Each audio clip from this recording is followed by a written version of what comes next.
Hello and welcome to another Ukraine war update. This is a modified and edited version of my last update, which was unfairly restricted after gaining significant exposure. This version, however, includes additional footage not shown in the previous update and explains how hypocritical YouTube is when it comes to harassing me. A 44+ minute long version of this update can be found on my Telegram channel. The link is in the description. As always, please make sure to leave a like and comment to help me with the algorithm. Thank you.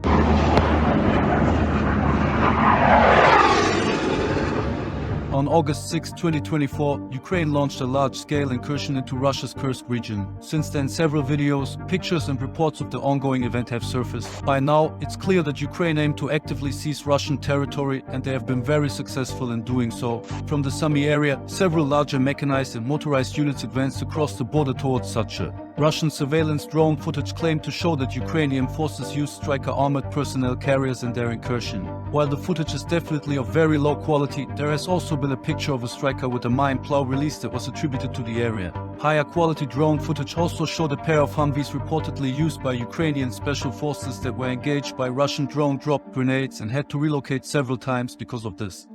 The final outcome of this encounter was not shared online, but from the footage, it seems the Humvees were not visibly damaged by the drone drops. Ground footage released by Ukrainian sources showed another mechanized formation on their way into Russia, this time led by a tank followed by heavy engineering equipment and a BTR with infantry. Protective anti-drone cages were added to all of them to protect them from FPV drones and drone-dropped grenades. Ukraine most likely wants to use the seized territory as a bargaining chip in possible negotiations with Russia, create pressure on Russian forces to weaken their ability to sustain military operations in the east, and disrupt Russian supply lines. But what's your opinion on this? Let me know in the comments.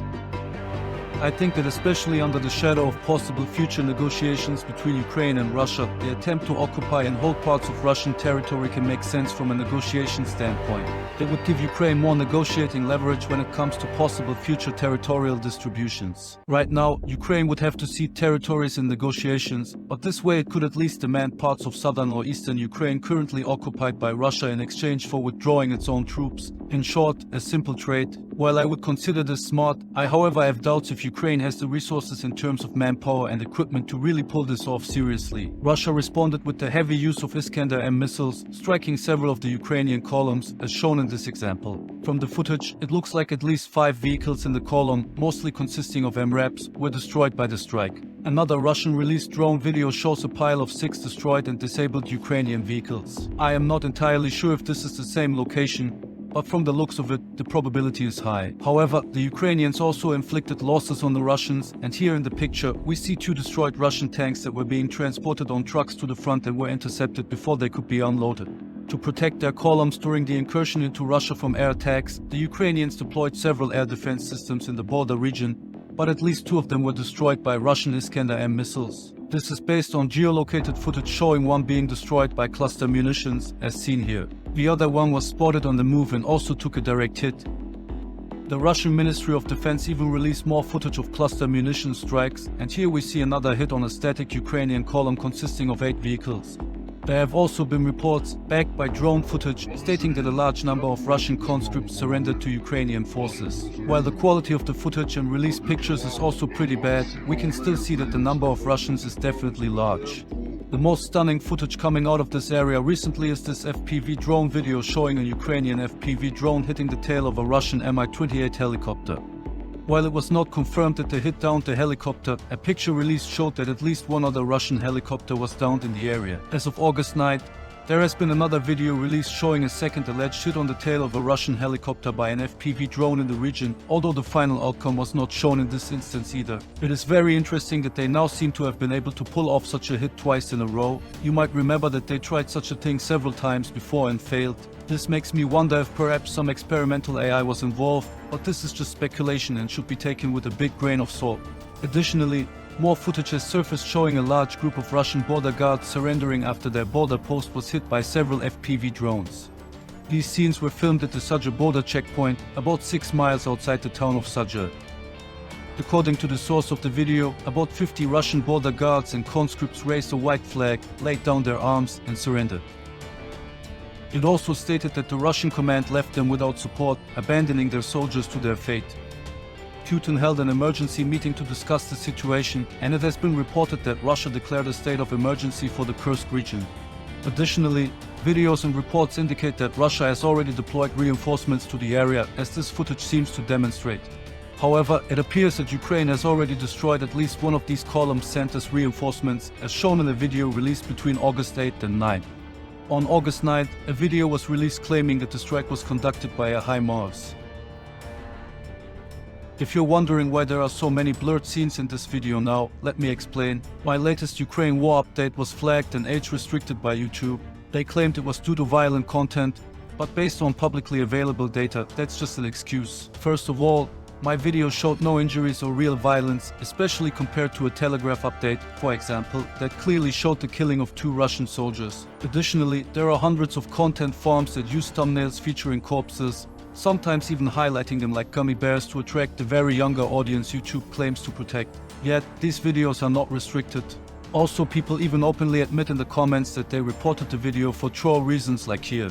I made several posts on X regarding this, but while YouTube seems to consider me too far on the right to give me fair treatment, it appears that X views me as too left-leaning, and so the posts ended up being jailed. You would do me a huge favor if you could go over to X, repost my post, and ask the same question I did while tagging at Team YouTube: will you stop restricting WarLeaks if corpses are highlighted like gummy bears in the thumbnails? The rabbit hole regarding all this goes much deeper, but for now I'll leave it at that. However, one last thing. Google has actively supported click farms in the global south to spread anti-Western misinformation and narratives. Through third parties, they provided training on how to effectively monetize such operations while also maximizing profits. Yes, you heard that right.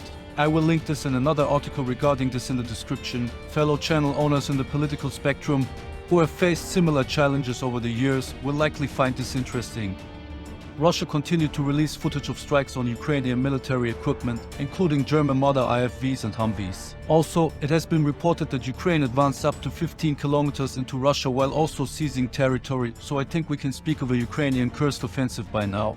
The amount of equipment thrown into this battle is simply too high for a mere raid. Still, it is currently too early to draw final conclusions from all the footage and reports coming out of that region.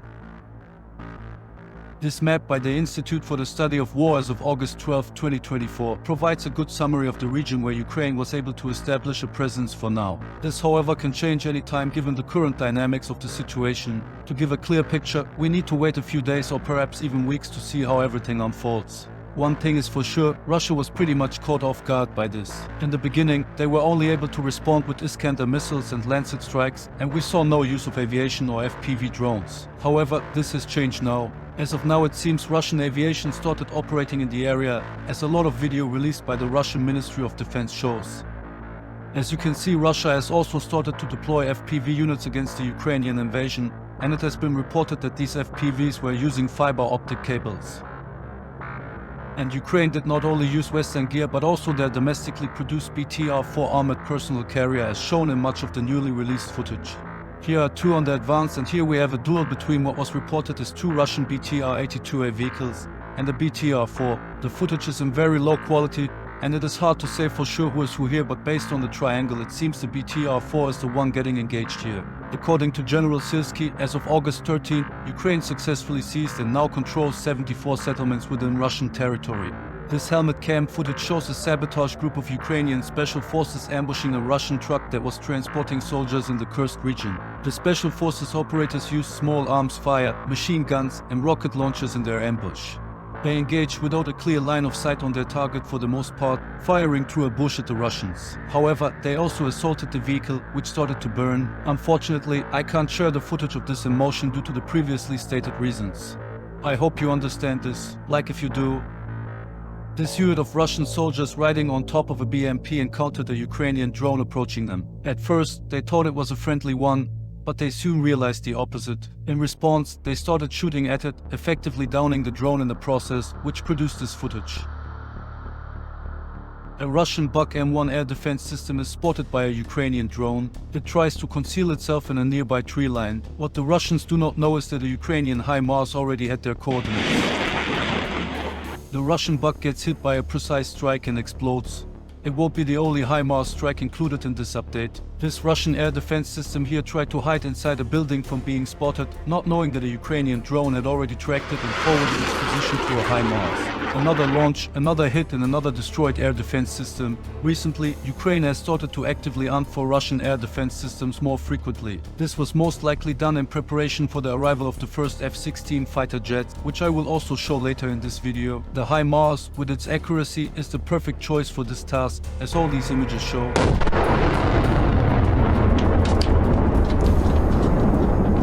Here, the Russians also tried to conceal themselves in a tree line again. It did not work out as planned and the air defense system got also hit and destroyed. This Panzer air defense system did not even bother to hide from being spotted and was caught out in an open field. Interesting when you consider that it doesn't offer strong armor of any kind. The high-mobility artillery rocket system started to work once again, and this air defense system was also taken out of the fight. The crew managed to leave the scene. Here we have the first released images of Ukrainian F-16 fighter jets. According to reports, these planes have already started to operate in the southern parts of Ukraine. A pair of them was also spotted flying over the Ukrainian city of Odessa. Better late than never, or what do you think? We finally got to see the first declassified video of a clearly visible Storm Shadow launch during a Ukrainian strike mission, reportedly targeting Crimea. The video shows the launch of 2 Storm Shadows and their alleged impacts on a Russian-occupied building. In this video released on pro-Russian Telegram channels, a Russian Su-24 reportedly bombed a Ukrainian unmanned sea vessel with 3 parachute bombs. From the footage, it looks like 2 of the bombs missed while the third directly hit the vessel, causing an explosion. I think that the vessel was already static, since I would consider it pretty hard to hit a moving target with unguided bombs like this. A Russian pilot captured the moment right after his aircraft was shot down and he had to eject from his plane. According to him, he did not see it coming and has no clue how he was shot down. It could have been by Ukrainian air defense fire, while pro-Ukrainian sources might even claim that this was the work of the first Ukrainian F-16. After we saw it being done with Leopards, Ukrainians have now also outfitted the M1 Abrams with explosive reactive armor, as this short clip shows. The 47th Mechanized Brigade even released a video of an M1 Abrams during combat in the Pokrovsk direction that was also outfitted with explosive reactive armor. According to Ukrainian sources, fighting in the Pokrovsk direction is currently intense, with Russia making the city one of their main efforts. Footage attributed to the Kharkiv region claims to show a Russian strike on a Ukrainian tank repair site. I do not know if the green squares around the tanks are from an actual object detection tool or if they were added afterward.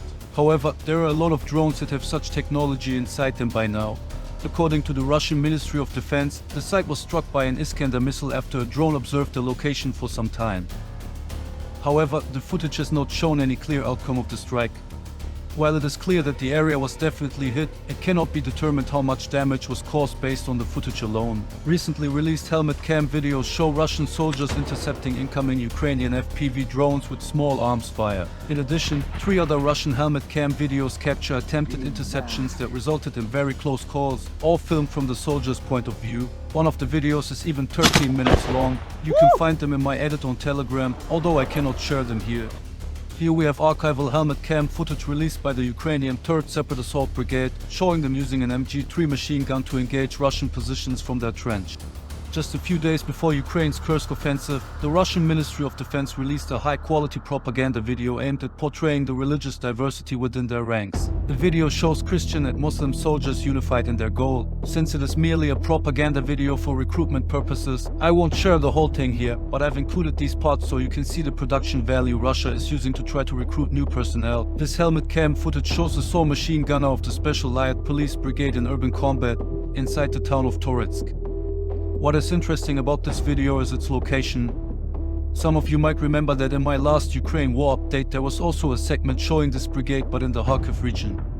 Showing them now in Toretsk, which is in the Donetsk region, indicates that Ukraine actually most likely split some of their brigades over several parts of the front. I say this because I do not think they get relocated from town to town that fast. These scenes were filmed in the gray zone between Russian and Ukrainian controlled territory. Right now, the situation in that area is difficult for Ukraine.